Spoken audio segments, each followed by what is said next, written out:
দেখো বন্ধুরা, এখন তো আর বাজারে মাছই পাওয়া যাচ্ছে না।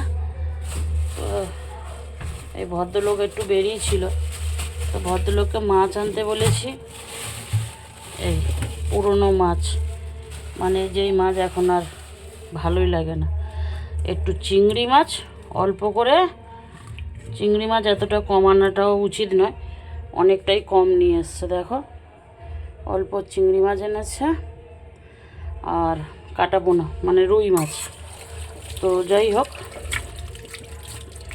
বাজারে কোনো মাছই পাওয়া যাচ্ছে না। এই এই আর ভালো লাগছে না। আমরা যে কি খাবো না খাবো আমি আর বুঝতে পারছি না। কেন যে বাজারে নোনা মাছ আসছে না, এইভাবে কতদিন চলবে বলো? সেই যে শুরু হয়েছে সেই থেকে আর আজকের অবধি কি হয়েছে, কেন হচ্ছে, কি বৃত্তান্ত আমরা জানি না। কিন্তু আমি একটা কথা ভেবে পাচ্ছি না, আমরা কেন মাছ খেতে পাচ্ছি না। তো আমি দাদাভাইকে বলেছি চিংড়ি মাছগুলো ছোটো আনবে, আমরা চিংড়ি মাছ নিয়ে চলে আসছি। তো বন্ধুরা দেখো আজকে কি কি রান্না করেছি। এই গরমে আমার ভালো লাগছে না। আমি এবার আজকের দিনটা রান্না করেছি, তোমাদের দাদাভাইকে আমি বলে দেবো যেখানে খুশি খাও রান্না করতে বলুন। তো এখানে পেঁপে সিদ্ধ দিয়ে ভাত করেছি। হ্যাঁ, এখানে মাছের তেল প্রায় 50 বছর ধরে ফ্রিজে ছিল, সেই তেলটুকু আজকে পেঁয়াজ লঙ্কা দিয়ে ভাজা করেছি। এখানে সবচেয়ে দামি জিনিস করেছি আমের চাটনি, পাতলা। আর এই দেখো এতগুলো ভাত আছে, আর কালকেকার এই জল ঢালা ভাতটা আছে, এটা আমি খাবো দুপুরে। আর এখানে চিংড়ি মাছ, একটু আলু কেটে ফেলেছিলাম, একটু বেশি হয়ে গেছে, সে চিংড়ি মাছ আলু পেঁয়াজ দিয়ে একটু ভাজা করেছি। আর এখানে করেছি শুক্তো।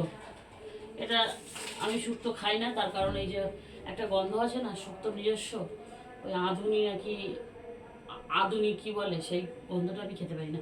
তো আজকে রান্নাবান্না এত কিছু রান্নাবান্না হয়েছে। তো যাই হোক, কোনটা ভালো হয়েছে কোনটা খারাপ হয়েছে আমি জানি না, খেলে বোঝা যাবে। আর তোমার দাদাভাই বলে শুক্তোতে ঝোল থাকবে কেন? একটুখানি সামান্য ঝোল রাখার কারণ হচ্ছে আমি তো 2-3 বার গরম করবো না, এইটা তো ও একাই খাবে, 2-3 বার গরম করতে হবে, যার জন্য একটু ঝোল না থাকলে গরমটা করবো কী করে। এই হচ্ছে আজকের আয়োজন। তো তোমাদের একটা কথা বলি, যা অবস্থা হয়েছে বাজারে মাছ টাছ কিছু পাওয়া যাচ্ছে না, মাছ খাওয়া যাচ্ছে না। তো আমরা কি মাছ খাবো না? খাবো না মাছ? তোমরাই বলো, আমরা কি মাছ খাবো না? কাকে বলবো কথাটা, কাকে বলবো তোমরা আমাকে জানাতো। কোন জায়গায় গিয়ে এই কথাটা রিপোর্ট করলে আমরা নোনা মাছ খেতে পারবো? শুধু কাটা পোনা আর চিংড়ি মাছ খেতে খেতে আমাদের মুখের ছাতা পড়ে গেছে। আর সত্যি খেতে পাচ্ছি না, আর সত্যি খেতে পাচ্ছি না। মানে কান্না পাচ্ছে, এখন মাছ দিয়ে বাজারে গেলে কান্না পাচ্ছে। ওই জন্য বলছি, আমরা কি মাছ খাবো না? আমরা কি মাছ খাবো না? তোমরা বলো তো কোথায় যাবো? ঠিক আছে। আর দেখো, তোমরা যদি খাবে চলে আসো। সত্যি কথা বলতে এই গরমের সময় শুক্তোও খুব ভালো লাগে, আমের চাটনি। তো চলো, আবার পরে দেখা হবে।